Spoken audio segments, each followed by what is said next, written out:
Quick question. Who was the first woman to earn the Nobel Peace Prize? That's right, it was Jane Addams herself.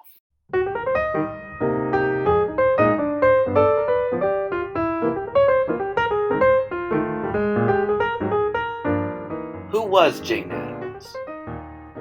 Jane Addams was a progressive social reformer and activist, as well as president of the Women's International League of Peace and Freedom. She was the first American woman to receive the Nobel Peace Prize in 1931. Born in Cedarville, Illinois on September 6, 1860, she was the eighth child of John H. Addams and Sarah Weber Addams' 9 children. Addams was part of a generation called New Women, made up of college-educated independent women. And for women to have a college education and be independent during this time was very unusual. What did she do in her life? In 1881, Addams graduated from Rockford Female Seminary at the top of her class.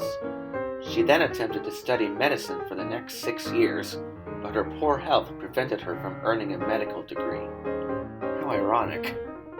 But Jane didn't give up. In 1889, Addams, with the help of her friend Ellen Gates Starr, founded Hull House for the poor in Chicago.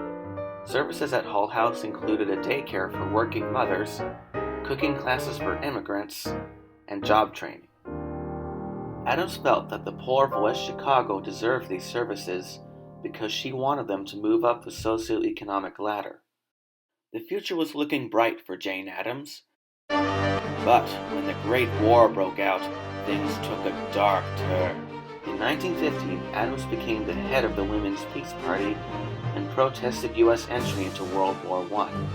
This action lowered her popularity greatly. It angered President Woodrow Wilson, and she received vicious criticism from several newspapers. War only benefits certain political groups, governments, and corporations, but peace benefits everyone. Jane continued to fight for human rights until she passed away in May of 1935. But how does her legacy live on today?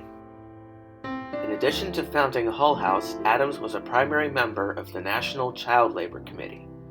In 1916, a federal child labor law was passed thanks to her efforts. Addams was also highly active in the suffrage movement and served as an officer in the National American Women's Suffrage Association. Eventually, women in the U.S. earned the right to vote in 1920.